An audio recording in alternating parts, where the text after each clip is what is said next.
जय हिंद साथियों।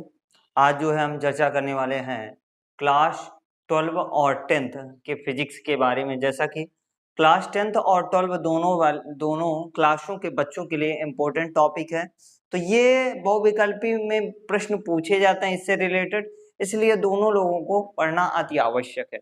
तो चलो भैया बात करते हैं हम यहाँ पर प्रतिबिंबों का बनना, किस प्रकार से इमेज का बनना है, तो एग्जाम में किस प्रकार से पूछता है ये हम बताएंगे। तो सबसे पहले हम बात कर लेते हैं थोड़ा जो है गोलीय दर्पण से प्रतिबिंबों का बनना। अब ये तो बोलेगा नहीं, अवतल दर्पण द्वारा प्रतिबिंबों का बनना। ठीक है, क्वेश्चन इससे बनाएगा कैसे। अवतल दर्पण द्वारा प्रतिबिंब कहां पर बनेगा? जब वस्तु अनंत दूरी पर रखी हो। इस प्रकार से क्वेश्चन बनाएगा।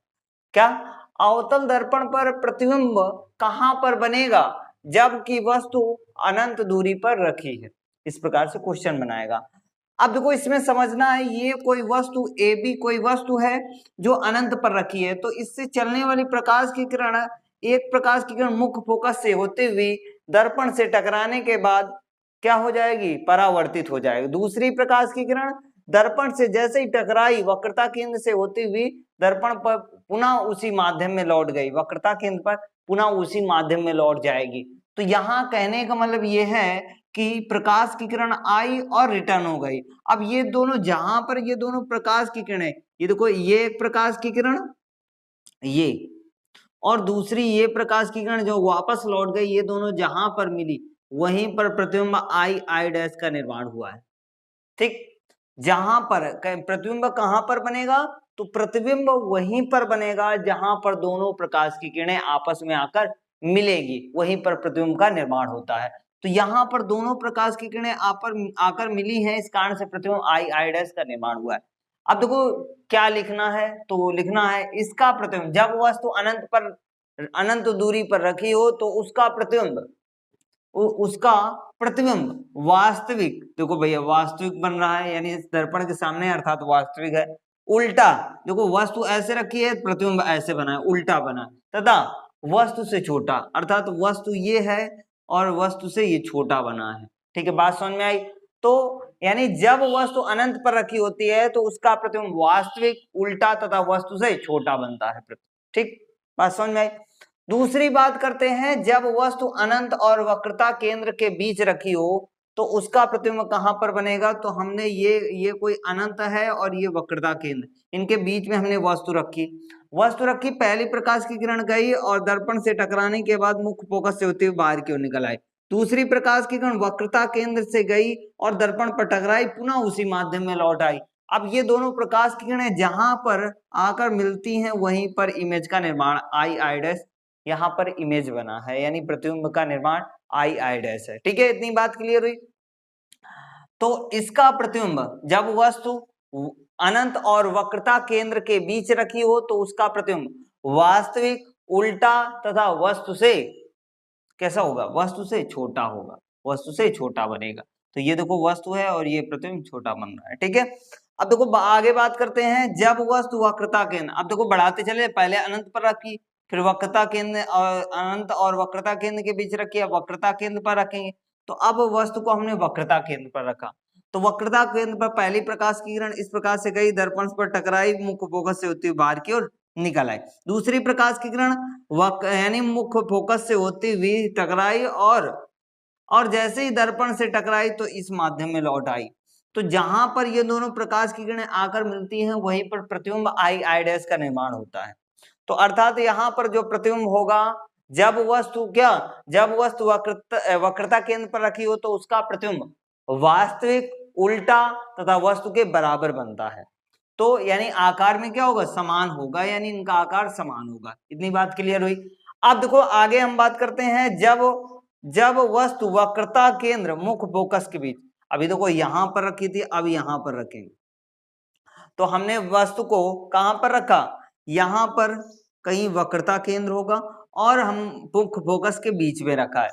तो मुख्य फोकस और वक्रता केंद्र के बीच में रखा है, तो पहली प्रकाश की किरण दर्पण से टकराई और मुख्य फोकस से होती हुई बाहर की ओर निकल गई। दूसरी प्रकाश की किरण मुख्य फोकस से होती हुई दर्पण पर टकराने के फलस्वरूप परावर्तित हो जाती है। अब ये दोनों प्रकाश की किरणें जहां पर आकर मिलती हैं, ये दोनों प्रकाश की किरणें जहां पर आकर मिलती हैं वहीं पर प्रतिबिंब निर्माण होता है। तो इसमें क्या होगा, जब वस्तु वक्रता केंद्र और मुख्य फोकस के बीच रखी हो तो उसका प्रतिबिंब वास्तविक, उल्टा तथा वस्तु से बड़ा बनता है। ठीक है, वस्तु से बड़ा बनता है। स्क्रीनशॉट लेना हो या कॉपी में नोट कर लो भाई, बहुत इंपॉर्टेंट है। सारी चीजें जानना अति आवश्यक है। ठीक है, तो यहां तक नोट कर लो, स्क्रीनशॉट ले लो, आगे चलते हैं। चलो भैया आगे देखते हैं। आगे हम बात करते हैं 5वें नंबर पे, जब वस्तु मुख्य फोकस पर रखी हो। यहां पर हमने वस्तु को कहां पर रख दिया, मुख्य फोकस पर रख दिया, एफ पर रख दिया। तो पहली प्रकाश की किरण यहाँ दर्पण पर टकराई और टकराने के बाद मुख्य फोकस से होती हुई बाहर की ओर निकल आई। दूसरी प्रकाश की किरण दर्पण से टकराएगी और दर्पण से टकराने के फलस्वरूप पुनः उसी माध्यम में वापस लौट आएगी जो वक्रता केंद्र से होते हुए बाहर की ओर निकल आएगी।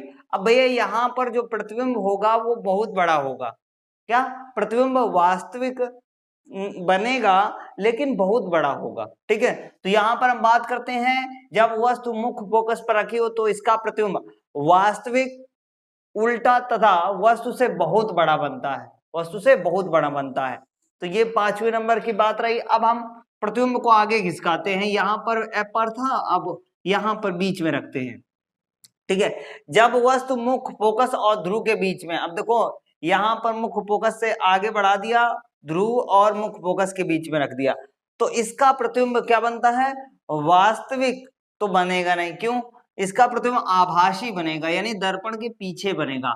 आभासी सीधा वस्तु से बड़ा बनता है, आभासी सीधा वस्तु से बड़ा बनता है इसका प्रतिबिंब। ठीक है, तो ये बात हुई।